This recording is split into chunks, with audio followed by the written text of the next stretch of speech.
The text message that destroyed my marriage arrived at 3:47 p.m. on February 13th. Hey babe, bringing a friend from work to dinner tomorrow. You'll love him. I stared at my phone, sitting in my cramped IT cubicle at Morrison Tech Solutions, watching the fluorescent lights flicker overhead. Melissa had never brought anyone to our Valentine's tradition before. In 8 years of marriage, our romantic dinner at Romano's Steakhouse was sacred territory. My name is Brian Dorsey, and I fix computers for a living. Nothing glamorous about it, but it pays the bills and keeps our modest suburban house in Millfield running. At 38, I've learned that life rarely surprises you in good ways. "Everything okay, Brian?" Pete Martinez called from the next cubicle. Pete worked construction during the day and took night classes in computer repair. He was the kind of guy who'd give you his last $20 and help you move furniture on a Sunday. "Melissa's bringing someone to our Valentine's dinner," I said, still staring at the message. Pete wheeled his chair over, his weathered face creasing into a frown. "That's weird, man. Who brings a third wheel to Valentine's dinner?" "Someone from work, apparently." I scrolled through her recent messages, looking for clues. Lots of mentions of late nights at the office, weekend projects, and someone named Greg who seemed to feature prominently in her stories lately. Melissa worked as a project manager at Syntech Industries, a mid-sized software company downtown. She made decent money, certainly more than me, and never let me forget it during our increasingly frequent arguments. "Maybe it's innocent," Pete offered, but his tone suggested he didn't believe it. I drove home through the February slush, my 10-year-old Honda Civic struggling with the hills. Our neighborhood was the kind where everyone knew everyone else's business, especially Mrs. Klein next door, who treated her front window like a surveillance station. The house felt different when I walked in. Melissa was in the bedroom, trying on dresses and tossing rejects onto our unmade bed. She'd never put this much effort into just the two of us anymore. "Which one says, professional but approachable?" she asked, holding up a black cocktail dress I'd bought her for our anniversary. She'd never worn it. "Depends on who you're trying to approach," I said. She shot me a look. "Don't start, Brian. Greg is my regional director. This dinner could be huge for my career." "Greg." I let the name hang in the air. "The same Greg who's been keeping you at the office until 9 p.m. 3 nights a week. He's dedicated. We all are. Some of us actually care about advancing instead of just fixing other people's computer problems."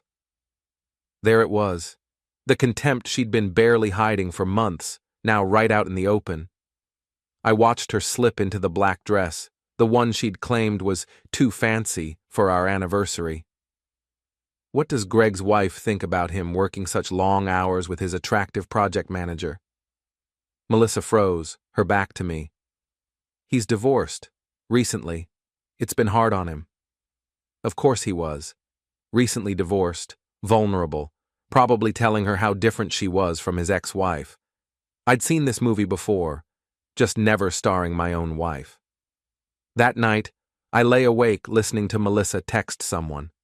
The soft glow of her phone screen lit up her face every few minutes, and she'd smile at whatever she was reading. She hadn't smiled at me like that in months. The next morning, Valentine's Day, she was up early, showering and doing her hair with the kind of care she used to reserve for job interviews or our wedding day. I made coffee and watched her transform herself into someone I barely recognized. "What time are we meeting Greg?" I asked. 7:30. "And Brian?" She turned to face me, and for a moment I saw something that might have been guilt flicker across her face. "Just be yourself, okay? Don't try too hard." Don't try too hard. At my own Valentine's dinner. I spent the day at work running diagnostics and trying to focus on anything except the growing knot in my stomach. Pete kept shooting me concerned looks, and around lunch he finally spoke up. "You sure about tonight, man? Something feels off about this whole thing." "I need to see it for myself," I said. "Maybe I'm wrong. Maybe it really is just work." But I wasn't wrong, and we both knew it. Romano's Steakhouse was our place. We'd had our first date there, celebrated every anniversary, and shared countless quiet dinners over red wine and candlelight. The hostess, Maria, knew us by name and always saved us table 12 by the window. I arrived first, wearing my best shirt and the tie Melissa had bought me for Christmas. Maria seated me at our usual table, and I ordered a scotch while I waited. The restaurant was packed with couples celebrating Valentine's Day, all of them looking happier than I felt. At 7:40, Melissa walked in. She looked stunning in the black dress, her blonde hair swept up, wearing jewelry I didn't recognize. But she wasn't alone. Greg Faulkner was everything I wasn't. Tall, confident, wearing a suit that probably cost more than my monthly salary. He had silver hair and the kind of smile that suggested he was used to getting what he wanted. He placed his hand on the small of Melissa's back as Maria led them to our table, and she leaned into his touch like it was the most natural thing in the world. "Brian," Melissa's voice was artificially bright. "This is Greg. Greg, my husband Brian." Greg extended his hand with a politician's smile. "Brian, I've heard so much about you. Melissa tells me you're in IT." His handshake was firm, aggressive. A power play. "Computer repair mostly, small stuff." "Well, someone has to keep the machines running, right?" The condescension was subtle but unmistakable. We sat down, and immediately I became the third wheel at my own Valentine's dinner. Greg and Melissa fell into easy conversation about work projects, office politics, and people I'd never heard of. They shared inside jokes and finished each other's sentences. When Greg ordered wine, he didn't ask what I preferred. "The Bordeaux is excellent here," he told the waiter. "We'll take a bottle." "Actually, I prefer—" I started. "Trust me on this one," Greg interrupted with a wink at Melissa. "I know wine." The evening deteriorated from there. They talked about their recent business trip to Chicago, laughing about some mishap with hotel reservations. Melissa touched his arm when she laughed, and he looked at her like she was the only person in the room.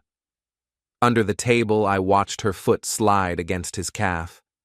His hand disappeared below the tablecloth, and she bit her lip in a way that made my stomach turn.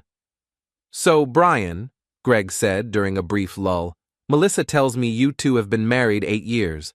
That's quite an accomplishment these days." "Some accomplishment," I said, taking a large sip of wine I didn't want. "Marriage takes work," Greg continued, cutting his steak with surgical precision. "Communication, shared goals, growing together instead of apart. Isn't that right, Mel?" Mel. He called her Mel. I was the only one who'd ever called her that. "Greg's very wise about relationships," Melissa said, her eyes fixed on his face. "He's helped me understand a lot about what I really want." The words hit like a physical blow. Around us, other couples held hands and gazed into each other's eyes. At the next table, a man was proposing, the woman crying happy tears as she said yes. And here I sat, watching my wife fall in love with someone else in real time. "If you'll excuse me," I said, standing up. "I need some air." In the bathroom, I splashed cold water on my face and stared at myself in the mirror. 40 minutes in, and my marriage was officially over. The question was what to do about it. When I returned to the table, they were leaning close together, studying something on Greg's phone. They sprang apart when they saw me, but the damage was done. "Everything okay?" Melissa asked, not quite meeting my eyes. "Perfect," I said. "Just perfect." The rest of dinner passed in a blur of forced conversation and barely concealed intimacy between my wife and her boss. When the check came, Greg insisted on paying. "My treat," he said. "Consider it a Valentine's gift to both of you." Both of us, as if we were some charity case he was helping out.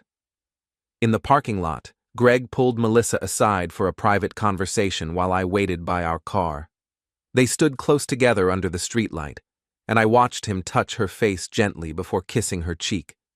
It lasted just long enough to make his intentions clear. The drive home was silent. Melissa stared out the passenger window, and I focused on the road, my hands gripping the steering wheel tight enough to leave marks. "He seems nice," I finally said as we pulled into our driveway. "He is. He's been a good friend during a difficult time." Friend. Right. Inside, she went straight to the bedroom and closed the door. I heard the shower running, then the soft murmur of her voice as she made a phone call. Probably to Greg, rehashing the evening and planning their next move. I sat in my recliner in the living room, staring at our wedding photo on the mantel. We looked so young, so happy, so certain that love would be enough to carry us through anything life threw at us. My phone buzzed with a text from Pete. "How'd it go?" I typed back, "About as well as you'd expect." "Want to talk about it?" "Tomorrow. Tonight I need to think." I thought about a lot of things that night. About the woman I'd married and the stranger she'd become. About Greg and his expensive suit and casual cruelty. About the way Melissa had looked at him like he'd hung the moon. But mostly, I thought about what comes next, when your wife brings her lover to your Valentine's dinner and doesn't even have the decency to hide it. I woke up alone. Melissa had already left for work, her side of the bed cold and perfectly made. No note, no explanation, no acknowledgement of what had happened the night before. Just the lingering scent of her perfume and the sound of silence filling our house.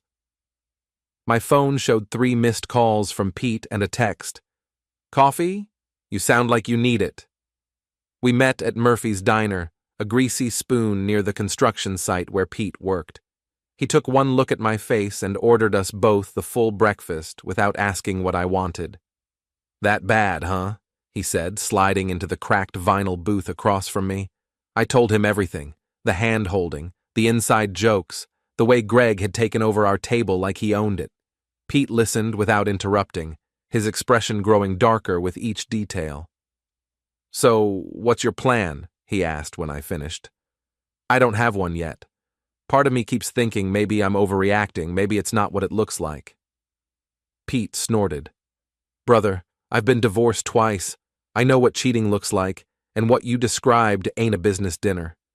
She's still my wife." "Is she? Because from where I'm sitting, sounds like she's already moved on." The truth of it hit harder than I expected.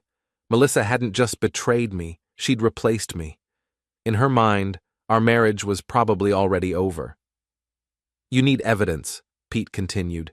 "Something concrete. Then you need a lawyer." I spent the rest of the day going through the motions at work, fixing computers and pretending my world wasn't falling apart. Around 3 p.m., I remembered something that made my stomach drop. Our shared cloud storage account. Melissa and I had set it up years ago to share photos and documents between our devices. She'd probably forgotten I had access to her backup files. I waited until my supervisor stepped out, then logged into the account. What I found there made me wish I'd never looked. Photos from the Chicago business trip. Melissa and Greg at dinner, his arm around her shoulders. Melissa in a hotel bathrobe, smiling at the camera with bedroom eyes. Greg shirtless by a hotel room window, the city lights twinkling behind him. But the worst part was the text message screenshots she'd saved. Messages between her and her friend Chloe, discussing the affair in explicit detail. "He's amazing, Chloe. I haven't felt this alive in years." "What about Brian? What about him? We've been roommates for months. Greg makes me feel like a woman again." "Are you going to leave Brian?" "Eventually. Greg says we need to be careful about the timing because of work. But yes, I think so." I printed everything and stuffed it into a manila envelope. My hands were shaking so badly I could barely operate the printer. That evening, I waited for Melissa to come home. She walked in at 9:30, claiming she'd been in meetings all day. Her hair was mussed, her lipstick was gone, and she had that glow that comes from being thoroughly satisfied by someone who wasn't her husband. "How was work?" I asked from the kitchen table, where I'd been sitting with the envelope in front of me. "Busy, really busy. Greg's got us working on this huge presentation for the board next week." She barely looked at me as she rifled through the mail. I might have to work late again tomorrow. More meetings with Greg? Something in my tone made her pause. Among others, yes. Why? I slid the envelope across the table. Because I think we need to talk about your relationship with your boss. She opened the envelope and went white. The photos fluttered onto the table like evidence in a crime scene, which I suppose they were. Brian, I can explain. Which part? The part where you're screwing your boss, or the part where you brought him to our Valentine's dinner to humiliate me in public? It's not what you think. It's exactly what I think. I stood up, surprised by how calm I sounded. The question is what we do about it. She gathered the photos with trembling hands. Are you going to tell people about this? People? You mean like Greg's ex-wife? Or your HR department? Or maybe our friends and neighbors who saw you two playing footsie at Romano's last night? Please, Brian. I know how this looks, but it's complicated. No, Melissa, it's actually pretty simple. You decided you wanted someone else, and instead of having the guts to end our marriage first, you chose to cheat. And then you made me watch. Tears started flowing down her cheeks, but they felt calculated somehow. Melissa had always been good at crying when she needed sympathy. I never meant for it to happen. Greg was going through his divorce, and I was just trying to be supportive. Things got out of hand. How long? What? How long have you been sleeping with him? She looked away. 3 months. 3 months. While I'd been working extra hours to save money for the vacation she'd been planning her exit strategy with another man. I want you out, I said quietly. Brian, please. We can work through this. I'll end things with Greg. We can go to counseling. You brought him to our Valentine's dinner, Melissa. You sat across from me and flirted with your lover while I watched. There's no coming back from that. Where am I supposed to go? I hear Greg's recently divorced. Maybe he has room. She flinched, like I'd slapped her. You're being cruel. I'm being honest. There's a difference. The next morning, I called in sick to work and drove to downtown Millfield to see a lawyer. Janet Morrison was a no-nonsense woman in her 50s who specialized in divorce cases. Her office walls were covered with certificates and photos of her with various judges and politicians.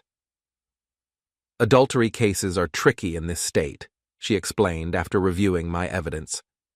We have no-fault divorce laws, so her affair won't affect the property division much. But it might help with alimony, especially if we can prove she was using marital assets to support the relationship. What do you mean? Hotel rooms, dinners, gifts. If she was spending your money on her boyfriend, that's considered dissipation of marital assets. I thought about the expensive jewelry she'd been wearing, the new clothes, the sudden interest in fine dining. How do I prove that? Credit card statements? Bank records? Do you have access to your joint accounts? Yes. Get me everything from the last 6 months. And Brian? She leaned forward, her expression serious. Don't do anything stupid. Don't confront the boyfriend. Don't make scenes in public. Let the law handle this. I nodded, but I was already thinking about Greg's smug face and the way he'd touched my wife in front of me. Some things couldn't be handled by lawyers. That afternoon, I went through our financial records with the dedication of a forensic accountant. What I found made me sick. Melissa had been systematically draining our savings to fund her affair. Expensive dinners charged to our joint credit card. Hotel rooms in Chicago, New York, and Boston. A $1,000 necklace from Tiffany's that I'd never seen her wear. She'd stolen from me to pay for her betrayal. When she came home that night, I was waiting with the bank statement spread across the kitchen table like a paper trail of deception. $15,000, I said without looking up. That's what you've spent on your boyfriend in 3 months. She set down her purse carefully. I can explain that too. I'm sure you can. You're very creative when you need to be. Some of those charges were legitimate business expenses. The lingerie from Victoria's Secret was a business expense? She had no answer for that. I filed for divorce today, I continued. You'll be served with papers tomorrow at work. I thought you should know. Brian, please. I know I made mistakes, but… Mistakes? I finally looked at her, and she took a step back from whatever she saw in my face. You didn't make mistakes, Melissa. You made choices. You chose to cheat. You chose to lie. You chose to steal from our marriage to fund your affair. And you chose to humiliate me in front of half the town. It doesn't have to end like this. It already has ended. This is just the paperwork. She left that night, taking 2 suitcases and promising to come back for the rest of her things. I watched from the window as Greg's BMW pulled up to the curb. He didn't get out to help her with her bags, just popped the trunk from inside the car like she was an Uber passenger. Mrs. Klein was watching from her window too.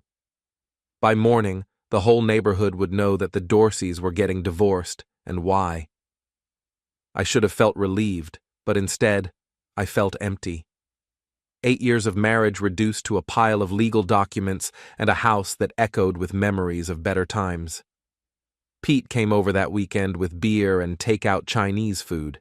We sat in my living room, eating lo mein and watching college basketball. "How you holding up?"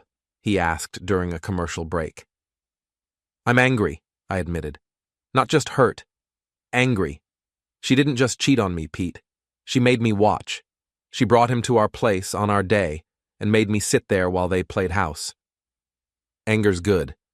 Anger means you're not giving up. What's that supposed to mean? Pete grinned, and there was something dangerous in his expression. It means maybe it's time Greg learned what happens when you mess with someone's family. The divorce papers hit Melissa's office like a bomb on Monday morning. I knew because Chloe Patterson, Melissa's former best friend, called me at work to give me the play-by-play. "Brian, I am so sorry," she said, her voice dripping with the kind of fake sympathy that comes from being the bearer of juicy gossip. "I had no idea how bad things had gotten between you two." That was a lie. Chloe had known about the affair from the beginning. Her text messages with Melissa proved it. But now that the marriage was officially over, she was hedging her bets, trying to stay friendly with both sides. "What exactly are you sorry about, Chloe?" "Well, you know, the whole situation with Greg. I tried to tell Melissa she was making a mistake, but she wouldn't listen." Another lie. According to the screenshots, Chloe had been encouraging the affair, living vicariously through Melissa's exciting new romance. "I'm sure you did your best," I said dryly. "The thing is, Brian, people are starting to talk. About Melissa and Greg, I mean. It's becoming a real problem at work." Now we were getting to the real reason for her call. Chloe worked in marketing at a company that did business with Syntech. She was worried about her own reputation getting tangled up in the scandal. What kind of problem? Well, HR is asking questions, and Greg's ex-wife found out somehow. She showed up at the office Friday afternoon and caused quite a scene. This was news to me. What kind of scene? She confronted Melissa in the lobby right in front of everyone, called her a homewrecker, said she was going to ruin both their careers. Security had to escort her out. I felt a grim satisfaction. Sandra Faulkner, Greg's ex-wife, was a lawyer with connections throughout the city's business community. If she wanted to make life difficult for Greg and Melissa, she had the resources to do it. That must have been embarrassing for them. Oh, it gets worse. Apparently Sandra's been calling their clients, letting them know about the affair. 3 companies have already pulled their contracts. Better and better. And how is Greg handling all this? Not well. He's been in meetings with the executive team all week. Word is they're considering putting him on administrative leave while they investigate whether he violated the company's ethics policies. After I hung up, I sat back in my chair and smiled for the first time in weeks. I hadn't needed to lift a finger. Greg and Melissa's affair was imploding all on its own, taking their careers down with it. But my satisfaction was short-lived. That afternoon, Pete called with disturbing news. "You need to know something," he said without preamble. I was having a beer at Murphy's last night, and I overheard some guys talking about you. What guys? Jim Kowalski and Dave Chen. They were saying some pretty nasty stuff. Jim and Dave had been friends of mine for years. We played poker together twice a month and had season tickets to the local minor league baseball team. If they were talking about me, it wasn't good. What kind of stuff? They're taking Melissa's side, saying you must have been a lousy husband if she had to look elsewhere for affection. Jim said Greg's a good guy who got caught up in a bad situation. I felt like I'd been punched in the stomach. Jim said that? There's more. Apparently Melissa's been telling people that you were emotionally abusive, that she was afraid to leave you because of your temper. My temper? I've never laid a hand on her. I've never even raised my voice. I know that, and you know that. But she's got people believing her version of events.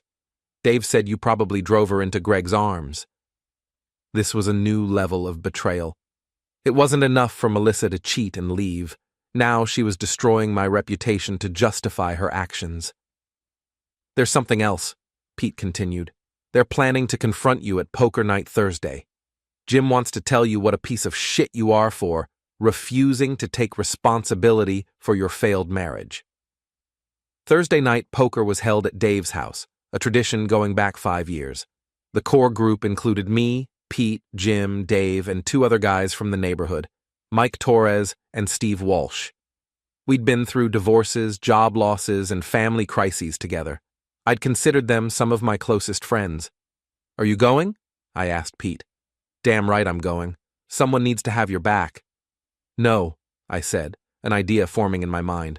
I'll handle this myself. Thursday night arrived cold and gray, with snow threatening in the dark clouds overhead. I drove to Dave's house in my Honda, parking behind Jim's pickup truck. Through the front window, I could see the guys already gathered around the dining room table, cards and beer bottles scattered across the green felt surface. I let myself in through the front door, as I had dozens of times before. The conversation stopped when I walked into the dining room. Brian, Dave said, not quite meeting my eyes. We weren't sure you'd show up. Wouldn't miss it, I said, taking my usual seat. Deal me in. The atmosphere was tense. Jim kept shooting glances at Dave, who was shuffling the cards with unnecessary concentration. Mike and Steve looked uncomfortable, like they'd rather be anywhere else. We played 3 hands in relative silence before Jim finally spoke up. So, Brian, how are you handling everything? Everything meaning what, exactly? The divorce, the whole situation with Melissa. I picked up my cards and arranged them carefully. I'm handling it fine. Thanks for asking. Must be tough, having your marriage fall apart like that. It is tough, I agreed. Especially when your wife cheats on you with her boss and then lies about it to make herself look like the victim. Dave cleared his throat. Look, Brian, we've all heard Melissa's side of things. Maybe there's more to the story than you're admitting. What exactly has Melissa told you? That you 2 grew apart, that you stopped communicating, stopped trying to make the marriage work. She said you became cold and distant. I set down my cards. Did she also tell you that she's been screwing Greg Faulkner for 3 months, that she spent $15,000 of our joint savings on hotel rooms and gifts for her boyfriend, that she brought him to our Valentine's dinner and made me sit there while they played footsie under the table? She said you're exaggerating, Jim said, that you're trying to make her look bad because you can't accept your part in the marriage failing. My part. I reached into my jacket pocket and pulled out copies of the photos and text messages. Here's my part. I spread them across the table like a poker hand. The guys leaned forward to look, and I watched their expressions change as they realized what they were seeing. Jesus, Mike whispered, staring at a photo of Melissa and Greg kissing in what was clearly a hotel room. She's been planning to leave me for months, I continued, pulling out the printed text messages. Here's a conversation with Chloe where she talks about how excited she is to start her new life with Greg, and here's one where she laughs about how clueless I was. Dave picked up one of the messages and read it aloud. Brian's so pathetic. He actually thinks I'm working late. Last night, Greg and I went to that new French place downtown, and I told Brian I was in a budget meeting. The silence that followed was deafening. I didn't know, Jim said quietly. She made it sound like you two just grew apart naturally. She lied to you, I said, just like she lied to me for 3 months, and you believed her without even asking for my side of the story. Steve was studying a photo of Greg and Melissa at a restaurant, his face grim. This is from Romano's, isn't it? That's your Valentine's dinner. She brought her boyfriend to our anniversary spot and made me watch them together. Then she went home with him and left me to drive home alone. Brian, we're sorry, Dave said. We should have talked to you first before jumping to conclusions. You should have, I agreed. But you didn't. Instead, you decided I must be the bad guy because it was You cheated on me. You betrayed me. You destroyed our family. Yes, I cheated. And you're the one to blame. You were never there for me. We're divorcing. You get nothing. The house is mine. The money is mine. You'll live on the street. What?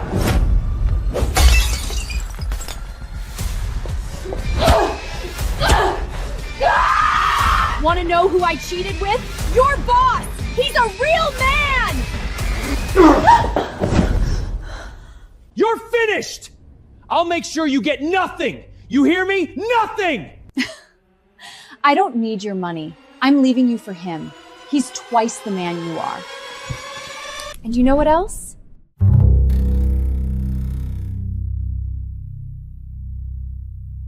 easier than believing your friend's wife could be that cruel. What can we do to make this right? Mike asked. I gathered up the photos and put them back in my pocket. Nothing. The damage is done. Come on, man. We made a mistake. Let us make it up to you. You want to make it up to me? I stood up, leaving my cards face down on the table. Stop taking her calls. Stop listening to her lies. And maybe think twice before you judge someone without knowing all the facts. I walked toward the door, then stopped and turned back. Oh, and one more thing.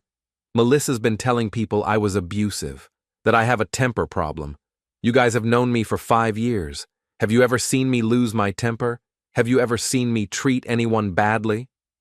They all shook their heads. Then maybe ask yourselves why she'd lie about that too. I left them sitting around the table in stunned silence. In the driveway, I sat in my car for a moment, hands shaking with adrenaline. I'd lost my wife, and now I'd lost my friends too. But at least they knew the truth now. My phone buzzed with a text from Pete. How'd it go? About as well as expected, I typed back. But they know what really happened now. Good. Want to grab a drink? Rain check. I've got some planning to do. Because the confrontation with my former friends had crystallized something for me. Melissa wasn't content with just ending our marriage. She was actively trying to destroy my reputation, turn our mutual friends against me, and rewrite history to make herself the victim. That was a mistake, because while I might be just a computer repair guy from the suburbs, I was also someone who understood that information was power, and I had information that could destroy both her and Greg's lives just as thoroughly as they'd destroyed mine. It was time to stop playing defense and start playing offense. The war was about to begin. The first shot was fired on a Tuesday morning at 9:15 a.m. I know the exact time because I was sitting in my car outside Syntec Industries, watching the employees arrive for work through the lobby's glass doors. Greg pulled into the parking lot in his silver BMW, the same car he'd used to pick up my wife the night she moved out. He looked tired, stressed, dark circles under his eyes, tie slightly crooked, probably dealing with the fallout from his ex-wife's campaign against him. But he was still coming to work, still playing the part of the successful executive. That composure was about to crack. I waited until he disappeared through the revolving doors, then crossed the street to Brew and Bean, the coffee shop with floor-to-ceiling windows facing Syntech's main entrance. I ordered a large black coffee and a blueberry muffin, paid cash, and claimed the corner window seat. From here, I had a perfect view: lobby reception, elevators, even the security desk where badges were scanned. At 9:30 sharp, the process server arrived. Mid-30s, navy blazer, clipboard in hand, professional, unremarkable, exactly what I'd paid for. He walked straight to the reception desk, spoke briefly to the guard, then waited. 2 minutes later, Greg reappeared from the elevator bank, summoned down by security. The server approached, envelope in hand. "Gregory Harlan?" Greg froze mid-step. I could see his shoulders tense even from across the street. The server handed him the subpoena, thick, official, impossible to ignore. Greg took it, glanced at the cover page, and his face drained of color. Several employees slowed as they passed, pretending not to stare but staring anyway. Whispers started almost immediately. Phones came out, discreetly at first, then less so. I sipped my coffee. The muffin sat untouched. At 9:45, Sandra Faulkner arrived. Greg's ex-wife was a formidable woman in her early 40s, sharp cheekbones, dark hair pulled into a severe bun, charcoal suit that looked more like armor than clothing. She carried a slim leather briefcase and walked into the lobby with the purposeful stride of someone who had already won before the fight began. I'd met her only once, months ago, when she reached out after learning about Greg and my wife. We'd talked for 3 hours over bad diner coffee. She hadn't asked for sympathy. She'd asked for facts. Today, she was delivering consequences.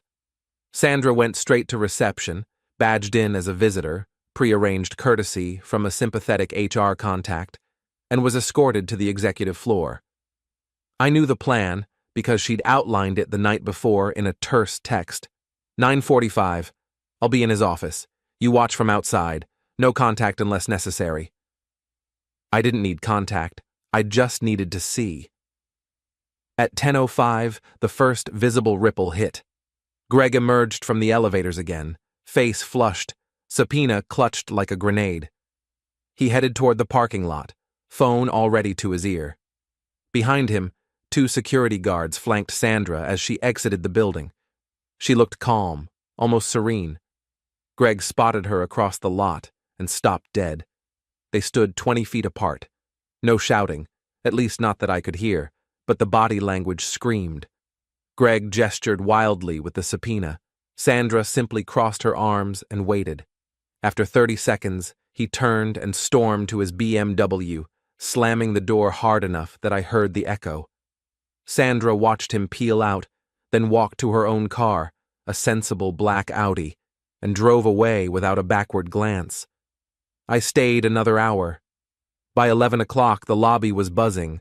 Small groups clustered near the doors, heads together, phones out. I caught snippets when I stepped outside for air. Divorce subpoena. His ex just showed up. Something about embezzlement. That last one made me smile. Sandra hadn't mentioned embezzlement, but rumors have a way of growing legs. Back in my car, I checked my phone. 3 new texts from my lawyer. Service confirmed.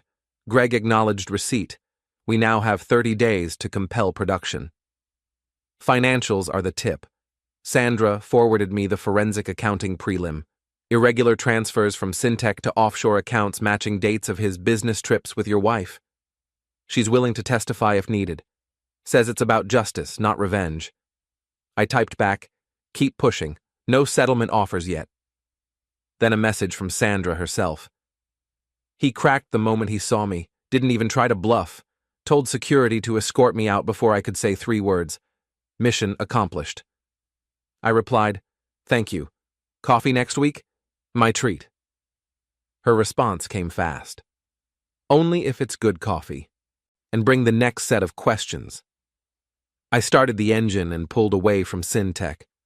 The morning had cost me $450 in process server fees and parking, but the return was priceless. Greg's public humiliation, Sandra's quiet victory, and the first real fracture in the wall of silence he'd built around his affair and his finances. This wasn't about petty revenge. It was about equity.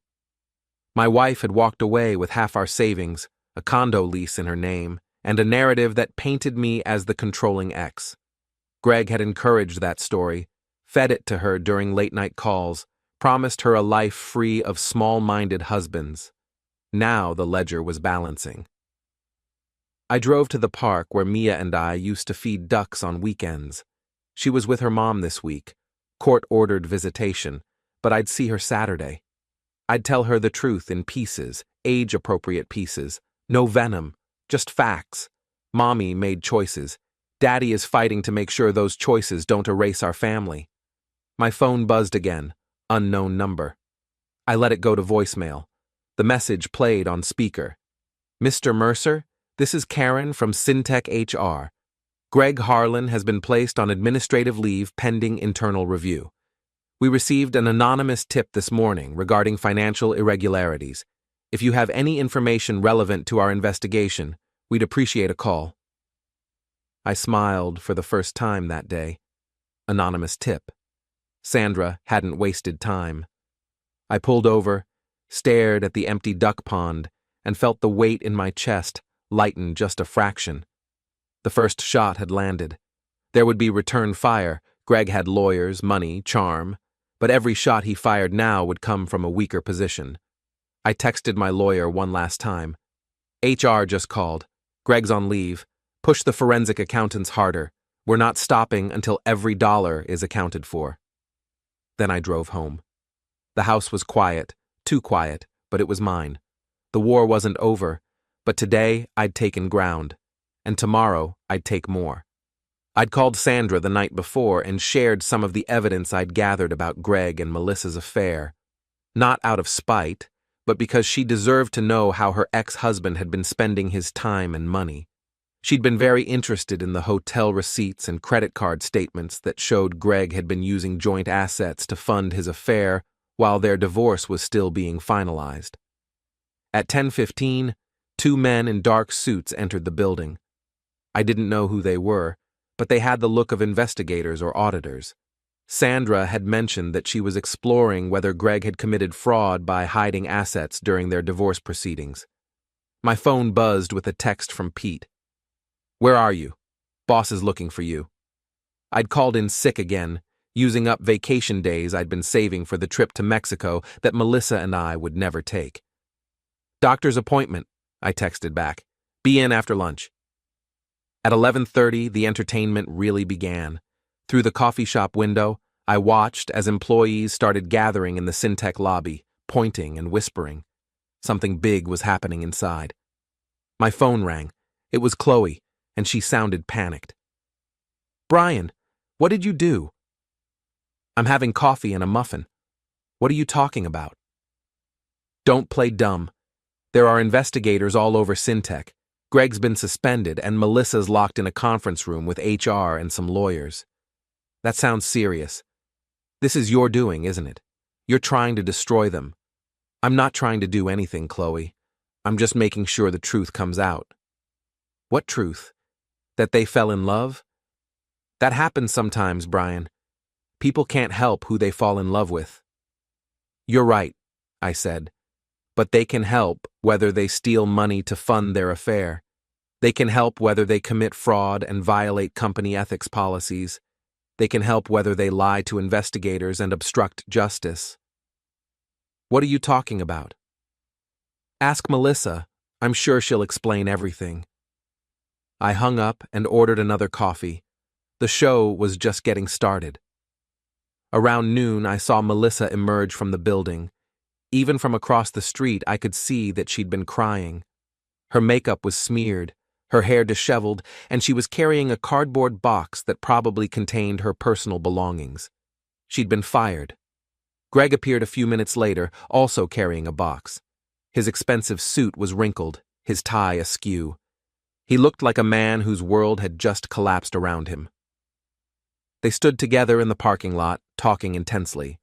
Melissa was gesturing wildly, clearly upset. Greg kept looking around nervously, as if he expected more trouble to arrive at any moment. He was right to be nervous.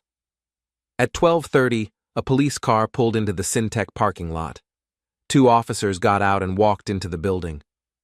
I didn't know what they were investigating, but Sandra had mentioned something about potential criminal charges related to Greg's financial misconduct. My phone rang again. This time it was Melissa. "You bastard," she said without preamble. "You destroyed my career. Are you happy now?" "I didn't destroy anything, Melissa. You did that all by yourself when you decided to steal from our marriage to fund your affair. I never stole anything. $15,000 in unauthorized charges on our joint credit cards. Money that came out of our shared assets to pay for hotel rooms and gifts for your boyfriend. That's called theft, and it's also called fraud. Those were legitimate expenses. Tell it to the investigators. I'm sure they'll be very interested in your explanation. This isn't over, Brian. I'll fight you on every single thing. The house, the cars, the savings accounts. You'll get nothing. Actually, thanks to your affair and the financial fraud, I'll probably get most of it. My lawyer says adultery cases with proven financial misconduct tend to go very badly for the cheating spouse." She was crying now, the kind of ugly sobs that come from realizing you've made a catastrophic mistake. "Why are you doing this to me?" "I'm not doing anything to you. I'm simply making sure that everyone knows the truth about what you did. You cheated, you lied, you stole, and you tried to destroy my reputation to cover it up. Actions have consequences, Melissa. You're just learning that now. Greg says we can fight this. He has lawyers. Greg's going to have bigger problems than our divorce. His ex-wife is alleging that he hid assets during their divorce proceedings. That's a felony. And now that Syntec has fired him, his legal fees are going to get very expensive very quickly." The silence on the other end of the line told me she was beginning to understand the scope of the disaster she'd created. "I loved you," she said finally. "For 8 years I loved you." "No, you didn't. If you'd loved me, you wouldn't have cheated. If you'd loved me, you wouldn't have brought your boyfriend to our Valentine's dinner. If you'd loved me, you wouldn't have tried to turn our friends against me with lies about abuse. I made mistakes. You made choices. And now you get to live with the consequences." I hung up and finished my coffee. Across the street, Melissa and Greg were still standing in the parking lot, their boxes of personal belongings at their feet, their careers in ruins. But I wasn't done yet. That evening, I drove to Murphy's bar, where I knew Jim, Dave, and the other guys would be having their usual Tuesday night drinks. I'd been going there with them for 3 years, but tonight would be different. They were sitting at our regular table in the back, nursing beers and looking uncomfortable when they saw me walk in. Word had probably already gotten around about what happened at Syntec. "Brian," Jim said as I approached, "we heard about Melissa and Greg. That's rough, man." "Is it?" I pulled out a chair and sat down. "I thought you guys believed they were just innocent victims of my emotional abuse." Dave shifted in his seat. "Look, we already apologized for that. We were wrong." "You were wrong," I agreed. "But apologies don't undo damage, do they? Just like Melissa's apologies don't undo her affair." Mike Torres leaned forward. "What happened at her office today? The rumors are flying all over town. They got fired. Both of them. Turns out companies don't like it when their employees use company resources to conduct affairs and then lie to investigators about it." "Jesus," Steve said. "Fired? That's harsh." "Is it? They violated company policy, committed fraud, and brought scandal to their employer. What did you think would happen?" "But their careers are ruined," Dave protested. "They'll never work in this industry again." I looked around the table at these men who'd been my friends, who'd believed my wife's lies without question, who'd been ready to confront me about my supposed failures as a husband. "You're right," I said. "Their careers are ruined, just like my marriage was ruined. just like my reputation was almost ruined by Melissa's lies. The difference is, I didn't deserve what happened to me. They deserve exactly what they got. Don't you think you're being a little vindictive? Jim asked. Vindictive? I stood up, my chair scraping against the floor. Let me tell you what vindictive looks like. Vindictive is cheating on your husband for 3 months and then bringing your boyfriend to your anniversary dinner to humiliate him in public. Vindictive is stealing $15,000 from your joint savings to fund your affair. Vindictive is telling everyone who'll listen that your husband was abusive when he never laid a finger on you. The bar had gone quiet. Other patrons were turning to look at our table. Vindictive, I continued, my voice rising, is convincing your husband's friends that he's a piece of shit who drove you into another man's arms, making sure he loses not just his wife, but his entire social circle. Brian, calm down, Dave said. I am calm. This is me calm. You want to see vindictive? Vindictive would be me standing up on this table and telling everyone in this bar exactly what Melissa Dorsey did to her husband. Vindictive would be me posting those hotel room photos on social media for all her family and friends to see. Vindictive would be me making sure that everyone in this town knows exactly what kind of person she really is. I leaned forward, placing my hands on the table. But I'm not vindictive. I'm just someone who believes that actions have consequences, and sometimes those consequences are exactly what people deserve. I left them sitting there and walked out of the bar. In the parking lot, I sat in my car for a moment, hands shaking with adrenaline. I'd never spoken to anyone like that before in my life, but it felt good. It felt like justice. My phone buzzed with a text from Pete. Heard you made quite a speech at Murphy's tonight. Good for you. Word traveled fast in a small town. Just setting the record straight, I texted back. Want to grab a drink somewhere else? I'm buying. Rain check. I've got one more stop to make tonight. I drove through the quiet streets of our neighborhood, past the houses where I'd lived for 8 years, past the park where Melissa and I used to walk our dog before he died of cancer 2 years ago, past the life we'd built together before she decided she wanted something different. I pulled into my driveway and sat looking at the house. It was a modest place, nothing fancy, but it was home. Or it had been, when I'd shared it with someone who loved me. Now it was just a building full of memories and broken promises. But it was my building, and tomorrow I was going to start making it into something new, something better, something that belonged entirely to me. The war was almost over, and I was winning. 3 weeks later, I was sitting in my lawyer's office, signing the final divorce papers. Janet Morrison pushed the documents across her mahogany desk with a satisfied smile. Congratulations, Brian. You got everything you asked for, and then some.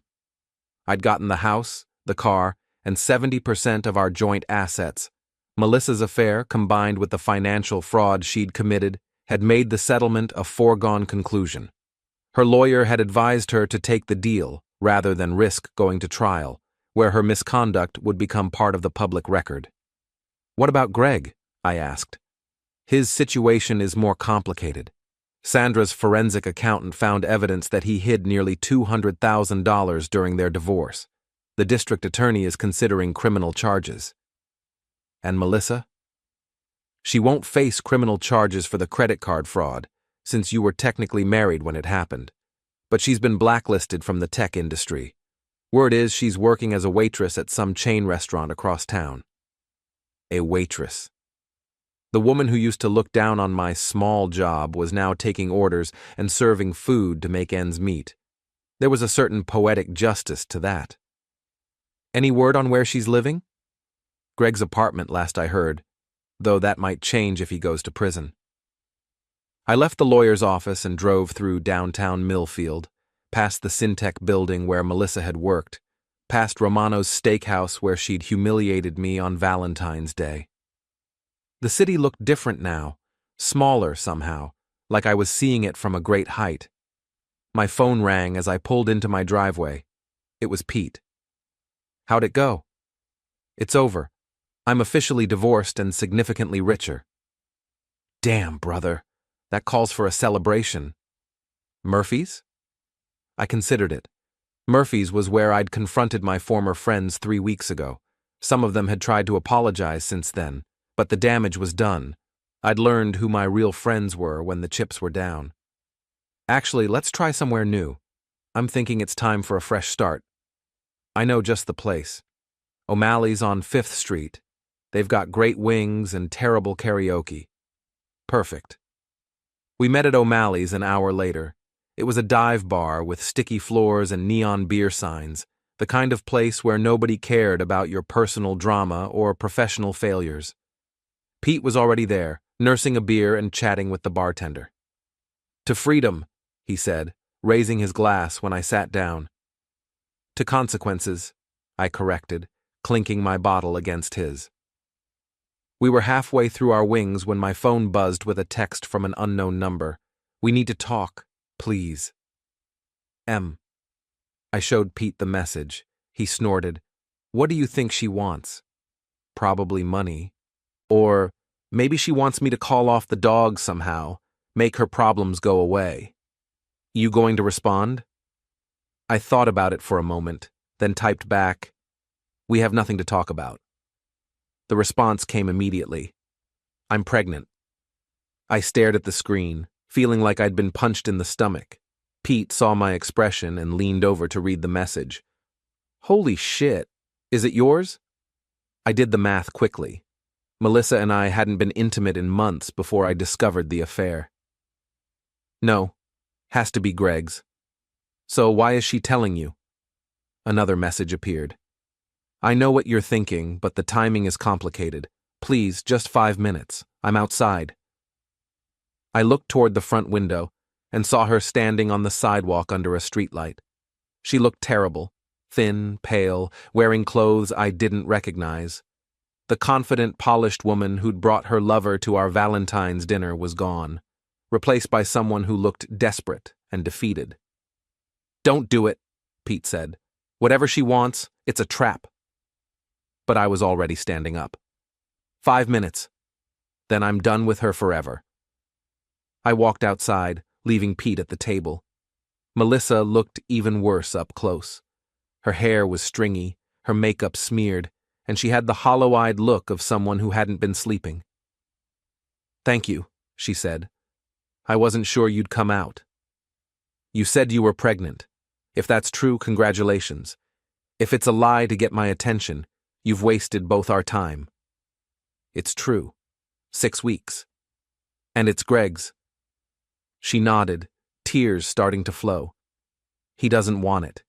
He says the timing is terrible with everything that's happening. He wants me to take care of it.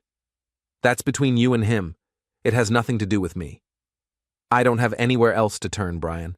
I lost my job. My friends won't talk to me. My family is ashamed of me. I'm living in Greg's apartment, but he's talking about kicking me out. Again, not my problem. I know I don't deserve your help. I know what I did was unforgivable. But I'm desperate. I looked at this woman who'd been my wife for 8 years, who'd shared my bed and my dreams and my bank account, who'd thrown it all away for a man who was now abandoning her when she needed him most. What exactly do you want from me, Melissa? I don't know. Forgiveness, maybe? A chance to start over? Forgiveness? I laughed, and the sound was harsh in the cold night air. You want forgiveness? You cheated on me for 3 months. You stole our money to pay for hotel rooms with your boyfriend. You brought him to our anniversary dinner and made me watch you fall in love with him. You tried to turn our friends against me with lies about abuse.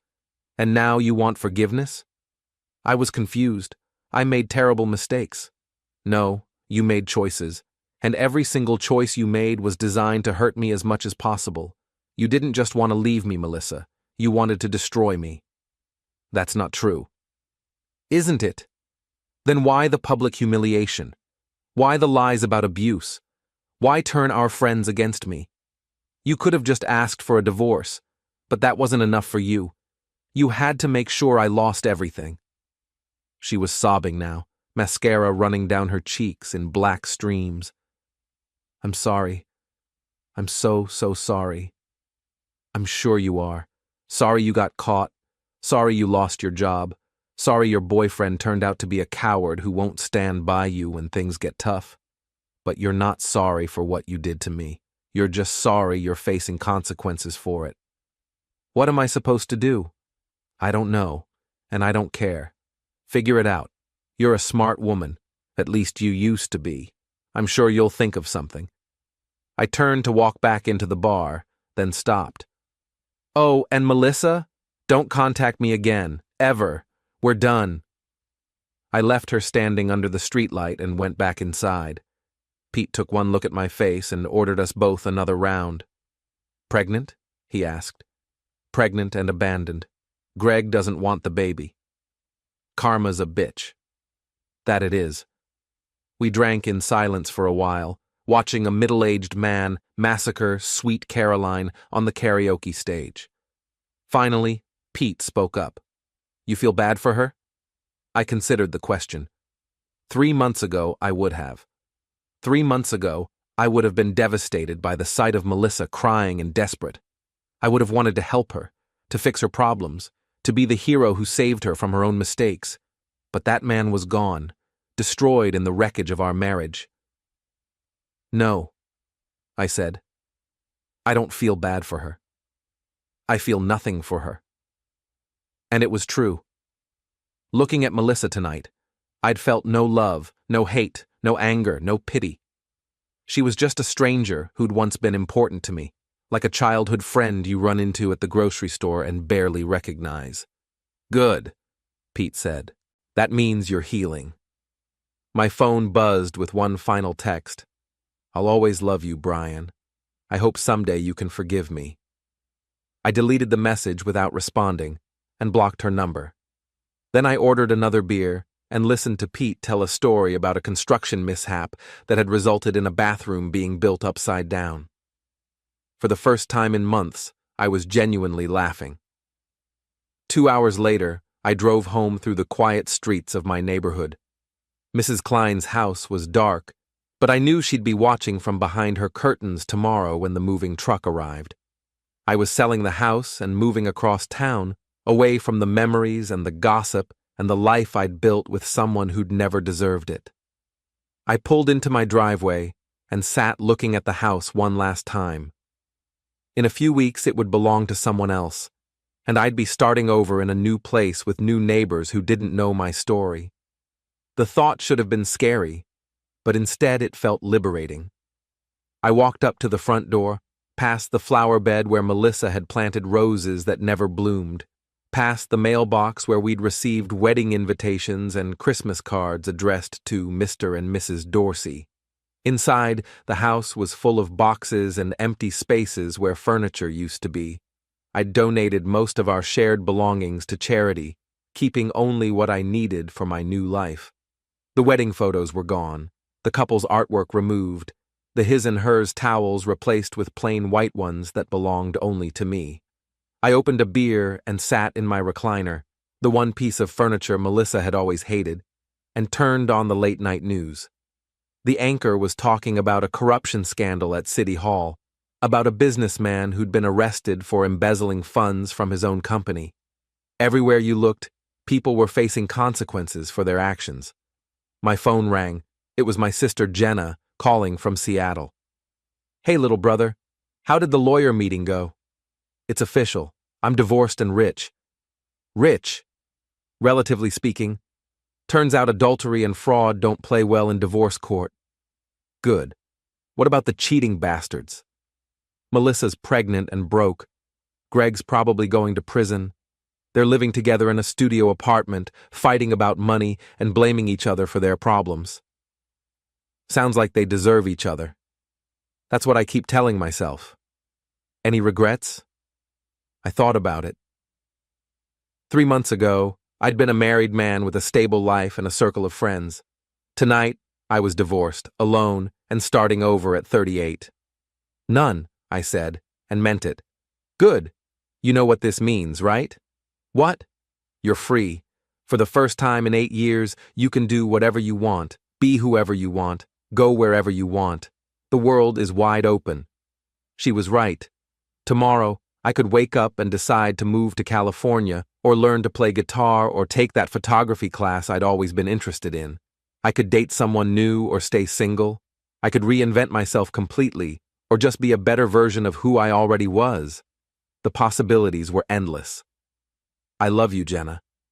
I love you too. Now stop being sentimental and start planning your new life.